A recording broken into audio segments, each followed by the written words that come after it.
Listings and integrated programs, sellers preparing for sale. We have taught on this before and trained on this, but it's been several years.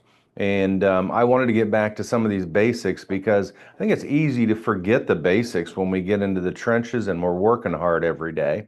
And it's really important that we get into these things. Why have a solid listing presentation? I want more listings. I want to come across as an expert and I want to be more confident. Bottom line is you want to beat other agents out and you need to show them the road to sold. We have these presentations, right? Now you need to take that presentation, tweak it, tweak the top page, make it yours. So when you present it, make an online version for yourself, copy it in PDF format so you can send it out to your buyers and sellers. It's important. But you need to have a solid listing presentation. So many people will just walk in with 2 or 3 comps and say, here's where you should price your house, sign here. The only way that's okay is if you know the folks. If you don't, the questions are going to start flying later and you never gave them a marketing plan or anything to work on to judge what you're doing. You need to let them have the plan so they can judge you. When it gets to be a questions, you turn that plan right back around and say, hey, I've done this, and this. Have I missed anything? I'm working hard for you. You need to be able to tell people these things. And if you don't give them a level of expectation, they're going to create their own expectations and put them on you, right? It's just normal. So what should I include in my presentation? Almost everyone knows how to prepare their home for sale. It's not true. They just don't. We can say that, but you walk in and I've literally had it where somebody's underwear stuck to my shoe. I'm like, really? And or, they haven't mopped the floors and dusted in years.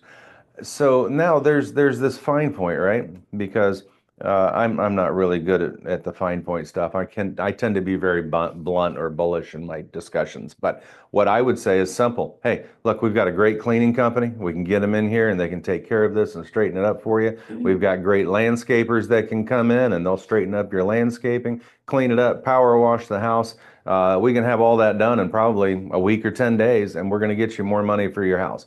We can sell it the way it is, but the list price is going to have to adjust for these things. And I understand that you've been living in the home. People live in a home don't see what other people see when they come to buy a home. So of course, in your eyes, it looks great. In their eyes, it looks terrible. We need to make sure that it looks beautiful for them so they want to buy your house.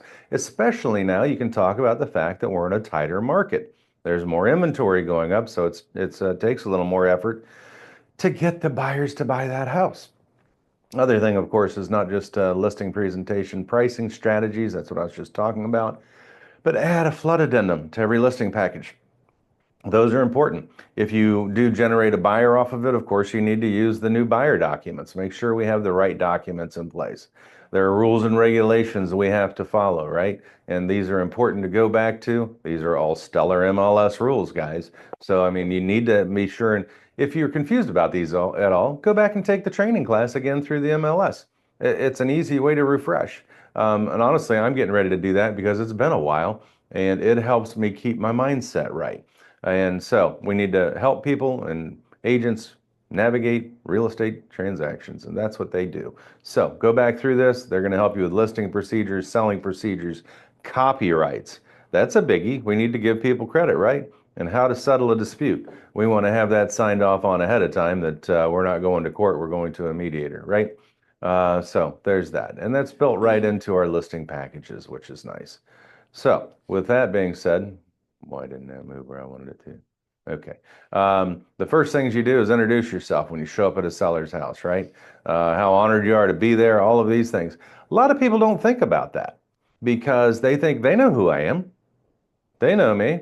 But the fact of the matter is they may know you from another setting, from a church, from a coffee house where they met you, whatever it may be. Now you need to introduce yourself as an agent. And this is what you do, all you do. It doesn't matter if you have another job. This is what I do to support my family and to pay my bills, and I'm so happy to be here. It doesn't hurt to say those things. Why not be straight up with people and they'll look at you and go, okay. And you're looking forward to doing a great job for them, whatever. Next, before going in the house, I always do this. Invite them to come out to the curb. And people are always like, say what? Because they're inviting you in. And it's like, yeah, well, that's great. Let me set my backpack in there. Thanks. Now, come out front with me, please. We want to look at this from a buyer's perspective. I'm a buyer's agent now. I pull up with the buyer in front of your house. I got to get them out of the car. Everybody that's selling thinks, oh, they have a listing appointment. They've got to come in and see my house. No, they don't. They might be with the buyer's agent and go, dude, I had no idea. I don't even want to get out of the car. And we need to make sure that we have that opposite effect. Wow, this place looks really pretty. And they get out of the car, they smell fresh mulch. Doesn't take a lot of flowers, but if they just put a few little pop by the front door, of course, then they need to remember to water them. But especially in this market where they're on the market for a while. But we want to get them excited and get them out of their cars. Immediately referring to the property as a house. Not their home any longer. That's for a seller. For a buyer, we're doing the opposite. We're not just showing them a house, we're showing them a new home, right? So we need to get people's mindsets right, and it's whether it's a buyer or a seller, okay? So don't sit or let them sit. Ask for a tour of the home. First thing I do is ask them, hey, where would you guys like to sit so we can discuss these things, so I could set my things there, and then please give me a tour of your home. That's why I'm here. I want to get a good price for you. And the only way I can establish a good price is by getting a good tour of your home. So show me what you got. And people will. And then you get to, they'll start asking you, well, what should I change in this room?